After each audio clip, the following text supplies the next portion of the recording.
Hola, les damos la bienvenida a todos a esta serie de conferencias que estamos organizando en torno a la celebración del Día Mundial de las Aves Migratorias y a la celebración del Global Big Day que será este sábado 9 de mayo. Para iniciar esta serie de charlas tenemos a Mauricio Ugarte Lewis, quien nos va a compartir un tema que él ya les va a explicar. Te damos la bienvenida, Mauricio, te damos pase. Cuéntanos, quedas a cargo. Bueno, buenas tardes con todos y gracias a Corvidi por la invitación y darme la oportunidad de contarles un poquito acerca del trabajo que desarrollamos desde el área de ornitología del Museo de Historia Natural de la Universidad de San Agustín de Arequipa. Mi nombre es Mauricio Ugarte, soy ornitólogo y pajarero desde hace muchos años. Trabajo como curador del área de ornitología en el Museo de Historia Natural de la UNSA, en donde aproximadamente 20, un poco más, entre voluntarios e investigadores asociados, desarrollamos proyectos de ciencia básica y también aplicada.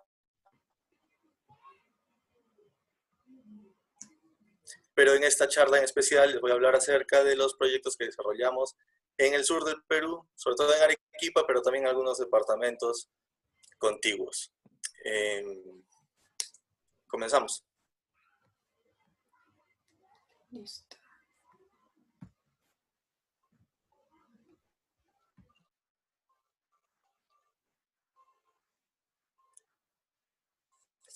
La charla va a mostrar un poquito acerca de todos los proyectos que estamos desarrollando. La charla ha sido realizada por mi persona y por Víctor Gamarra, que es un investigador asociado al Museo de Historia Natural, y espero que sea lo más sencilla y comprensible para todos, ¿no? Porque vamos a tocar temas un poquito técnicos, pero vamos a tratar de que esta charla sea lo más simple y amena posible.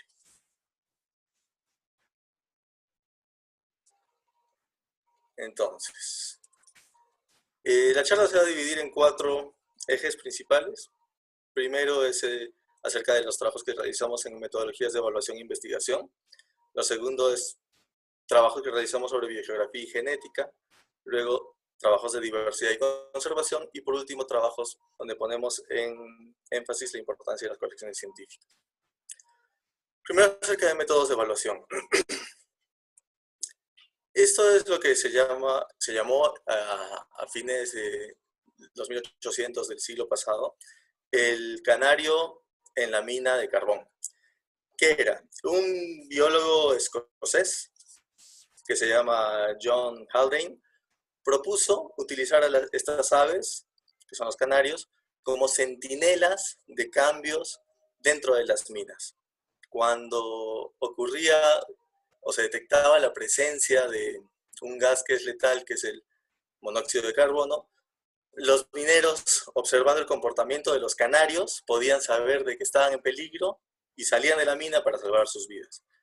Es así que nosotros, muchos años después, utilizamos de la misma manera que los mineros utilizaban a los canarios como centinelas, nosotros utilizamos a varios organismos, incluyendo las aves, como bioindicadores. Estos bioindicadores son muy útiles porque nos dicen a través del comportamiento de una especie cómo y qué ocurre con el hábitat en sí, con todo el ecosistema. Sobre todo cuando hay cambios producidos por causas humanas. Ahora, ¿cómo es esto, no? ¿Cómo podemos sistematizar las observaciones de un ave, en este caso, para poder desarrollar propuestas que nos ayuden a manejar el ambiente? Eso se hace a través de metodologías. Y en el Perú existe una guía que ha sido elaborada por el Ministerio del Ambiente, donde nos dicen cómo desarrollar estas metodologías en todo el territorio nacional. Pero pongámonos a pensar, ¿será eso posible en un país donde hay tanta heterogeneidad ambiental, tantos hábitats, tantos climas, donde por ejemplo en Arequipa tenemos bosques de queño que se ven así, hasta ambientes desérticos que se ven así? ¿Habrá una metodología mágica que sirva para todos los ambientes y que pueda ser utilizada por todos indistintamente? Es un poco complicado, ¿no? Entonces, hace algunos años, Víctor Gamarra, investigador del museo, Con un grupo de voluntarios trató de resolver esta pregunta, enfocándose en qué pasaba en los bosques de Queñua, que quedan cerca de la ciudad, en las faldas del volcán Pichu Pichu, ¿no? Los bosques de Polilepis. Y trabajó con dos metodologías principales que se usan mucho en ese tipo de evaluaciones, las listas de McKinnon y los puntos de conteo. A su vez, y unos años después, Gabriel Vázquez, también investigador asociado del museo, realizó una tesis de grado en el que medía el efecto del tiempo y el radio de observación de los puntos de conteo en la detección de la riqueza y la abundancia de las especies de aves, pero esta vez en 4 hábitats diferentes: lomas de costa, vegetación ribereña, matorral desértico y bosques de Queñua. Lo que encontraron en ambas investigaciones los colegas del museo fue interesante, porque encontraron que tanto el tiempo, aquí estoy señalando, con el radio, esto es lo que encontró Gabriel Vázquez y esto es lo que encontró Gamarra Toledo, es que diferían mucho de lo que se proponía en la guía elaborada por el ministerio. De igual forma, con las listas de McKinnon, mientras que se encontraron que 10 especies eran suficientes, el ministerio no tenía ninguna especificación y proponía en un rango de 5 a 20. Lo que quiero decir con esto es que es importante la investigación científica para poder proponer y mejorar los documentos de gestión que nos permitan gestionar nuestra diversidad y en este caso específico las aves. Viendo esta foto, por ejemplo, podemos ver algo muy notorio, ¿no? Que es la cantidad de luz que hay en la ciudad. Las ciudades o los ecosistemas urbanos difieren de los ecosistemas silvestres en que cambiamos los influjos de energía y ocurren diferentes tipos de contaminación. Por nombrar 3 principales: la atmosférica, la lumínica y la sonora.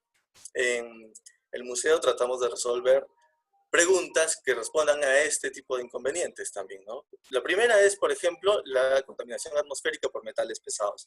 Aquí, como podemos ver, en Sudamérica se ha llevado mucha investigación para conocer la contaminación atmosférica por metales, pero cuando nos vamos a la costa oeste del Perú vemos que la información es inexistente. Es así que se desarrolló una tesis de grado que está llevándose a cabo, financiada por UNSA Investiga, del Vicerrectorado de Investigación de la Universidad, en donde se utilizan 3 especies de aves como bioindicadores para calcular la bioacumulación de plomo, cadmio y arsénico en la ciudad de Arequipa en un gradiente de urbanización. Esta tesis es asesorada por Víctor Gamarra también y está en proceso de toma de datos de campo. Otra cosa que queríamos saber es cómo los otros tipos de contaminación afectaban a la fauna y eso usarlo como indicador para saber cómo nos afecta a nosotros. Es por eso que se estudió el ruido, ¿no? El canto de las aves es muy importante, no solo porque les sirve para comunicarse, sino porque tiene efectos específicos. Por ejemplo, atracción de pareja o defensa de territorio. ¿Qué pasa cuando el ruido ambiental es tan fuerte que enmascara el canto de las aves? Lógicamente va a haber un efecto inmediato en el que las aves no van a poder ser muy eficientes en estas actividades.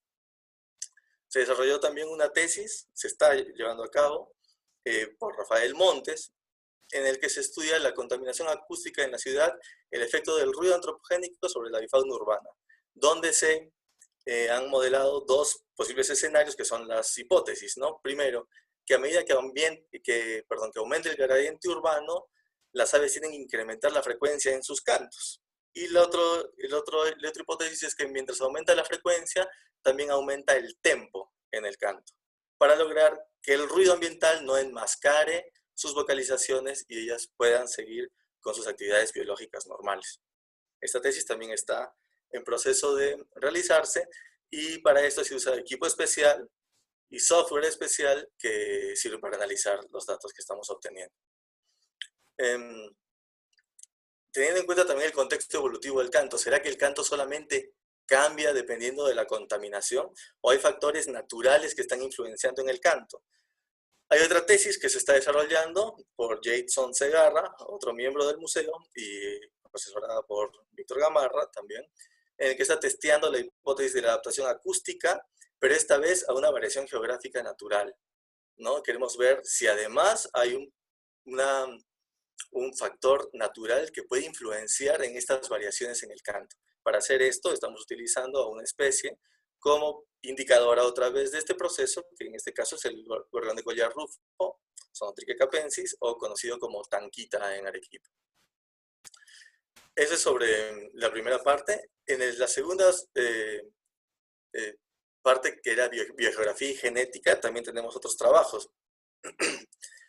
La zona de Arequipa, y en especial todo el sur del Perú, tiene un gradiente ambiental muy dramático, ¿no? Tenemos desde 0 metros hasta 5.000 metros en poco más de 150 kilómetros. Por lo tanto, este gradiente ambiental geográfico trae consigo también una gran variabilidad de hábitats y muchos organismos adaptados a cada uno de estos hábitats. Entonces, si sabemos que el rol que juega la geografía también puede estar modelando la presencia y distribución de animales, quisiéramos saber cuál es ese rol. Esto se ha estudiado principalmente en la Amazonía, con la influencia de los ríos que separan poblaciones y generan especiación, que se formen especies diferentes a ambos lados del río. Pero en los Andes occidentales y en la parte que da al Pacífico es un tema inexistente. Por eso es que se logró el financiamiento de esta investigación, que es el uso de la biogeografía y la filogeografía a través de la genética y datos ecológicos para la conservación de la biodiversidad en Arequipa. Este proyecto es un proyecto grande, financiado también por la Universidad de San Agustín, junto con otras instituciones como Corvidi, la Universidad de Toronto, la Universidad de Long Island, el American Museum de Estados Unidos y el Royal Ontario Museum de Canadá.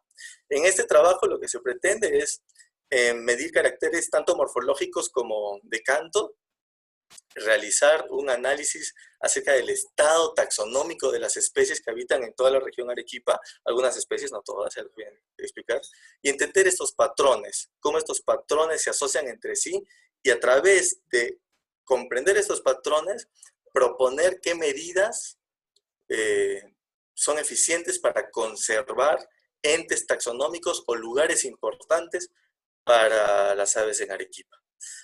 Para esto realizamos trabajo en campo, se colectan las aves, se toman datos genéticos y también se graban el canto de las aves, se recorren lugares donde hay barreras geográficas importantes, tanto en la zona alta como en las zonas bajas, como desiertos y valles también, y se trabaja con el material que tenemos colectado en el Museo de Historia Natural, tanto para la parte morfológica como para la parte genética. El sistema de estudio que estamos utilizando es una familia que tiene muchas especies en esta zona de los Andes, que es la familia Furnaridae o de los horneros, y utilizamos como modelo de estudio algunas especies que son particularmente importantes porque tienen una variabilidad de adaptación a diferentes lugares dentro de este hábitat tan heterogéneo. En este caso, estamos trabajando con una especie en particular, que es el minero común, o Geosita cunicularia, en una tesis de grado que le está desarrollando Santiago Barreto, y asesorada también por Víctor Gamarra, en el que se quiere hacer la revisión taxonómica de esta especie en las vertientes occidentales de los Andes del sur, específicamente en Arequipa. Queremos saber si, ya que hay una gran cantidad de especies, de subespecies de esta especie en Arequipa, que son 4, queremos saber si existe una diferencia taxonómica en aquellas que están en la costa con aquellas que están en la sierra y explicar que hay una barrera geográfica de dispersión que ha provocado su diferenciación. Preliminarmente, hemos obtenido que sí, hay cierta señal filogenética en las especies de la sierra, o subespecies hasta ahora, y subespecies de la costa. Este es como un dato preliminar. También hemos desarrollado un proyecto, pero esta vez nos hemos ido un poco más lejos de Arequipa, en Cusco. Estamos estudiando las relaciones también filogenéticas de una especie que es endémica del Perú, Sinalaxis curseni o el Colespina de Apurímac. Este proyecto lo estamos desarrollando con el Royal Ontario Museum para la parte de estudios genéticos moleculares y con el Santuario Nacional de Lampai, que es uno de los sitios donde trabajamos. ¿Qué hemos realizado? Hemos realizado colectas y grabaciones, tanto en el Lampai como en esta zona de Cusco, del bosque seco del Apurímac, donde aparentemente también está la especie. Lo que queremos saber es que si efectos climáticos a lo largo de la historia han logrado diferenciar estas poblaciones que fueron lo mismo en algún momento, o en cambio ha ocurrido, gracias a un evento climático también, que 2 especies hibriden en esa zona. ¿no? Ese es otro proyecto que estamos desarrollando acerca de genética. Y este es otro, uno en el que yo participo directamente, que se ha desarrollado con la Universidad de Texas y el Museo de Historia Natural, financiado por Concitec, en el que ya está esto en revisión, en la última etapa de la preparación, en el que estamos viendo las relaciones filogenéticas dentro de un grupo grande de búhos, y estamos viendo si es que una población específica que queda en la costa del Perú tiene una diferenciación genética y morfológica frente a las especies hermanas. Eso también está dando resultados muy interesantes y nos va a dar sorpresas acerca de estas nuevas especies probablemente que hay dentro del grupo de los búhos del género Asio. Eso para enseñarles un poco acerca de los temas que estamos desarrollando en genética y biogeografía. Hay otros temas también que estamos desarrollando, pero está en una etapa inicial, y estos estamos estudiando especies indicadoras como el canastero de los cactus, o el fringilo apizarrado, y el cóndor de los Andes. Otro tema interesante en el que estamos desarrollando trabajos es el de diversidad y conservación. En este tema queremos explicar un poquito para que se pueda entender. Tradicionalmente entendemos la diversidad o la biodiversidad como todos los individuos de todas las especies que habitan en un área en particular. Pero la diversidad va mucho más allá. La biodiversidad se define como toda la variedad en la Tierra a todo nivel, desde los genes hasta las regiones biogeográficas, pasando por los procesos ecológicos y evolutivos, o incluso la interacción entre los organismos. O sea, la biodiversidad es todo. Entonces, si la biodiversidad es tan grande en el Perú, y sabemos que el Perú es un país megadiverso, ¿cómo determinamos cuáles son las áreas importantes para conservar esta biodiversidad? Hemos visto que una herramienta que podemos utilizar es la que usamos en el proyecto de Víctor, utilizando la biogeografía y los datos genéticos. Pero ¿qué otras formas tenemos para conocerla? Ya en el pasado, investigadores se han preguntado si es que las zonas donde sabemos que es importante la conservación o donde se realiza conservación, aquí podemos verlo en el mapa de la izquierda, realmente son suficientes, debido a que acá a la derecha tenemos todas las zonas donde existe vacío de información, es decir, zonas donde no se ha obtenido suficiente información. Si pensamos también de que la mayoría de hábitats que están presentes en la parte desértica de la ladera occidental de los Andes en Perú se encuentran subprotegidos, y vemos acá que el porcentaje de conservación de estos hábitats es mínimo, llegando solamente hasta el 2% en la mayoría de los casos de los hábitats más importantes, pensamos que lo que puede estar ocurriendo es que las zonas donde hay mayor diversidad para nuestra realidad desértica no están siendo protegidos. Y eso también investigadores lo han comenzado a estudiar y nos hemos dado cuenta que sí. Por ejemplo, acá las áreas rojas son zonas donde hay alta prioridad de conservación, y las zonas grises es donde hay zonas actualmente conservadas. Podemos ver que no necesariamente estos dos criterios se sobreponen, y por lo tanto hay un déficit en esfuerzos de conservación de áreas importantes para ser conservadas. Con esto en mente, desde hace un poco más de 15 años, venimos recorriendo zonas con vacíos de información dentro de la región Arequipa, tratando de hacer colecta de información, tanto genética como vocalizaciones, registros de todo tipo, sobre todo en estas zonas que estoy mostrando, que son primero el cañón del Cotahuasi, que es una zona muy importante desde el punto de vista geográfico, donde hay una gran variedad de pisos altitudinales y de hábitats y ecosistemas, y donde hay especies únicas en esta zona, sobre todo en bosques de queño, donde hay pequeños parches restringidos a causa de la actividad humana, y donde, por ejemplo, vive esta especie que es el Anagretes alpinus, el torito pechicenizo, que en la vertiente occidental es el único sitio donde se encuentra esta especie. También recorrimos los desiertos altiplánicos de la zona más al norte del departamento, en la frontera con Cusco y Apurímac, Cayarani, donde también encontramos muchas especies que son únicas en el departamento, en esta zona, ya que esta es una zona alta que corresponde a la cuenca de la Purímac y no a la cuenca del Pacífico, y donde posiblemente hayan también entidades taxonómicas únicas, ¿no? Es decir, probablemente hayan nuevas especies o nuevas subespecies. Y también hemos recorrido, por ejemplo, los desiertos de la frontera de Arequipa con Ica, en la zona de Marcona, extensas áreas que han sido poco muestreadas, pero donde hemos encontrado, por ejemplo, la presencia del gaviotín peruano y un sitio nuevo para la reproducción de la especie.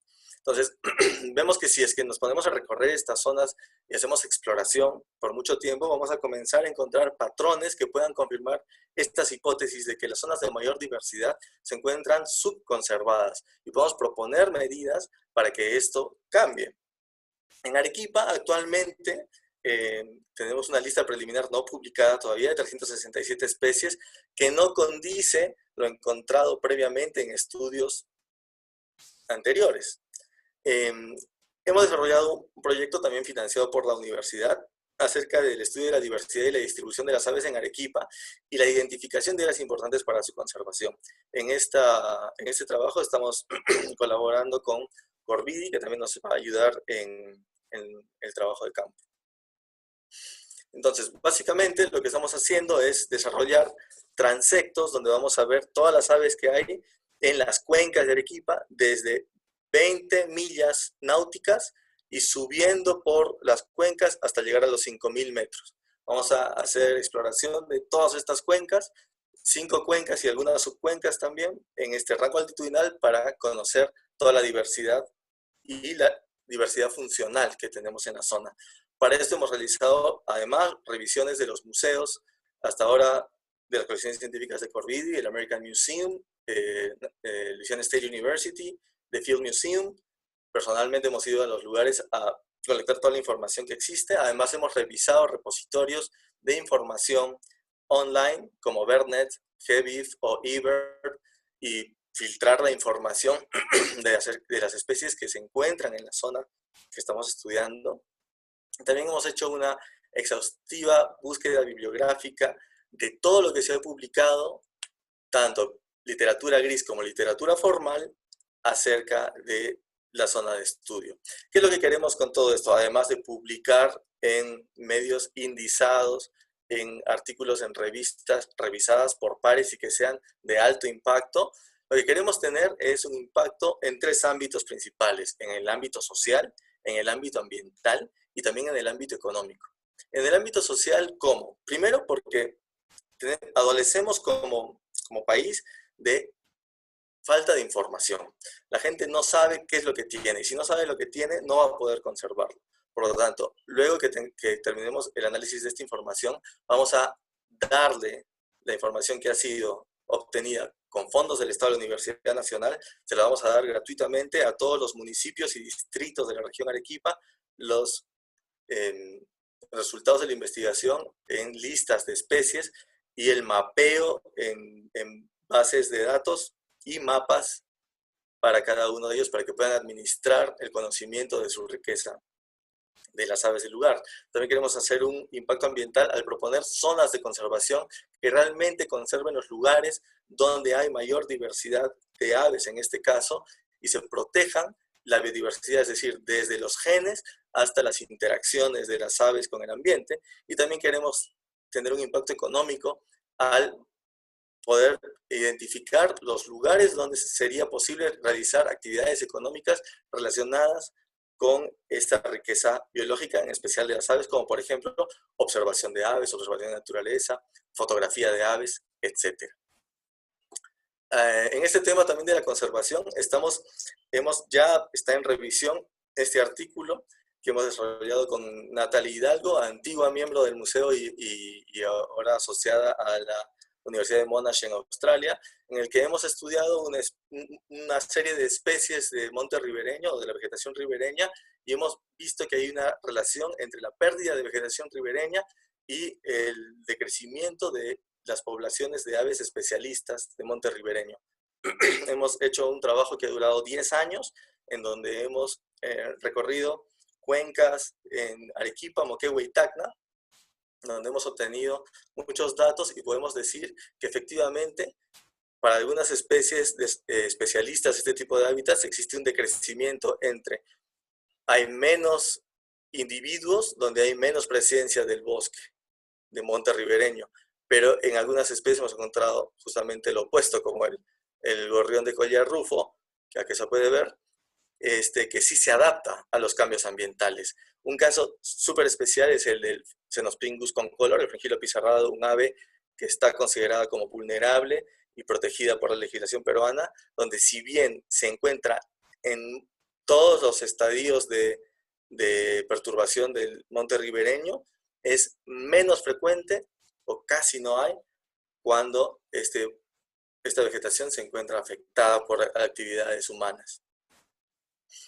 Y recientemente hemos empezado otro proyecto para estudiar la ecología reproductiva del chorlo de Puna y de la recurvirrostra andina, la boceta andina, dentro de un área protegida en Arequipa, la Reserva Nacional de Salinas y Aguada Blanca. En este lugar hemos desarrollado esta investigación junto con el proyecto Elbonal y el museo, con fondos de Elbonal, donde estamos estudiando estas dos especies que son indicadoras de tanto desde el punto de vista ecológico como desde el punto de vista de la conservación. Este proyecto actualmente estudia 46 poblaciones de aves de 31 especies en 28 equipos de trabajo, y nosotros somos uno de los últimos. Lamentablemente, por esta situación de la cuarentena, no hemos podido continuar con las salidas de campo, pero ya habíamos empezado a trabajar en esto. Y por último, pero no menos importante, es más, yo creo que una de las cosas más importantes, queremos incidir en la importancia de las colecciones científicas, la importancia de hacer ciencia desde instituciones peruanas, para los peruanos. Esta colección científica, la del Museo de Historia Natural, fue fundada por un arequipeño, Edmundo Escomel, en la década de los 30 del siglo pasado. Él publicó en el año 1929 el primer trabajo donde exponía la flora y la fauna del ámbito de Arequipa, donde hablaba de 60 especies de aves en la ciudad. Él trabajó con los museos de Londres, Boulder, New York, Buenos Aires, Río de Janeiro. Fue un gran científico poco reconocido.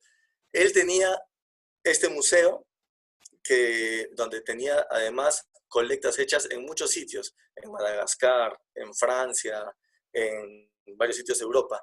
Y ese mismo museo es el que ahora tenemos nosotros y seguimos trabajando con muchos de sus especímenes y con especímenes que seguimos nosotros incorporando a la colección.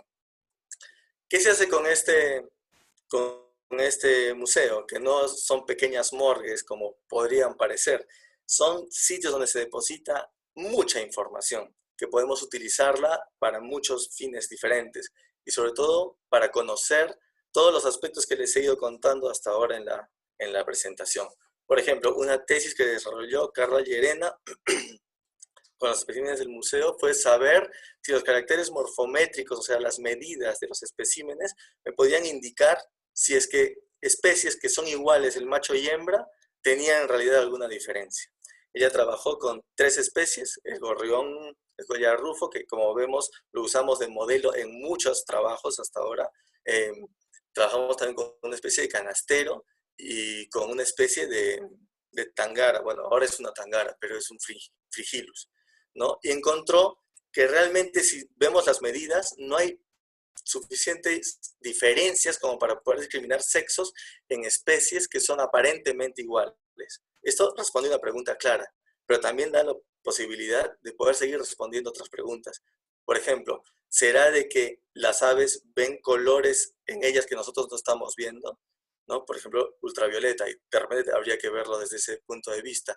¿O habrán otros factores que estén influenciando el reconocimiento entre macho y hembra que no son los plumajes? Podría ser el canto, ¿no? Para eso también sirven los especímenes. Ya para terminar, quisiera contarles un poco lo que decía Edmundo Escomel en su trabajo. Él decía: no haremos sino la nomenclatura de lo conocido sin entrar en descripciones, solo mencionando simplemente con sus nombres vulgares aquellas especies cuyos nombres técnicos aún no hemos llegado a conocer.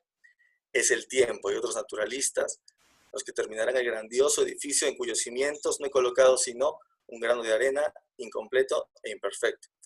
con esta motivación del fundador del museo, es que nosotros seguimos generando información, generando trabajo para voluntarios y científicos que se están formando y seguir incrementando estos granitos de arena que esperamos se consoliden en conocimiento de nuestra diversidad para el uso y provecho de todos. Eso es lo que tengo por decirles.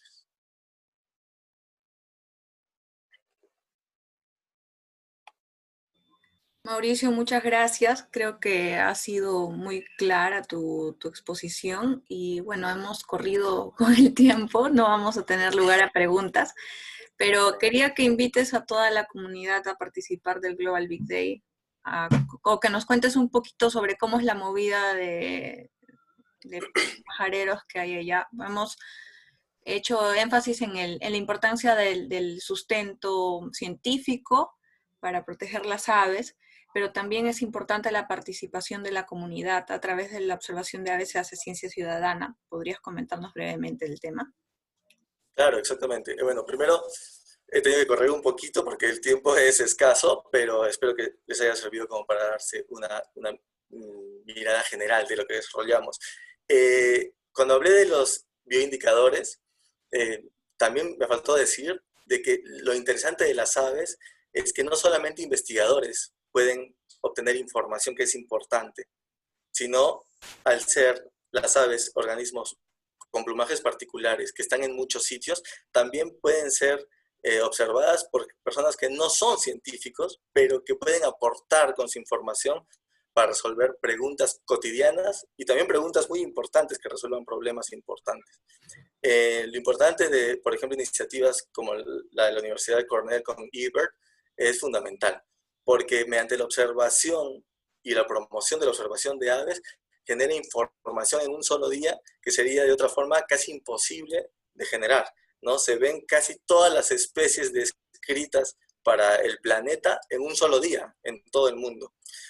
Yo los invito a todos, no solo para que vean aves en el Global Big Day, en este día, este año toca el 9, me parece. Sí, correcto. Bien, el 9. No solamente para que vean aves el 9 de mayo, sino que comiencen a ver aves desde donde puedan, desde su terrazo, su ventana, de aquí en adelante. Es una actividad que no solamente es importante, sino que les va a proporcionar de tranquilidad, los va a distraer, los va a beneficiar de muchas formas. Aquí en Arequipa la movida va creciendo. Yo empecé viendo aves hace 27 años, hace mucho tiempo, cuando todavía no había ni guías y los binoculares me los robaba de mi abuelo. Pero ahora ya hay muchas más posibilidades. Hay muchas formas de ver aves, hay muchas formas de informarse, hay plataformas en internet, hay grupos de Facebook. Yo creo que están en el momento perfecto para empezar con esta actividad. Muchísimas gracias por tu exposición. Los invitamos a todos a seguirnos. Vamos a continuar con esta semana. Toda la semana vamos a tener distintos temas. Muchísimas gracias, Mauricio, y gracias a todos. Nos quedamos sin tiempo, así que hasta la siguiente exposición, que es a las 5 de la tarde. Muchas gracias. Hasta luego. Chao. Gracias. Gracias a ustedes.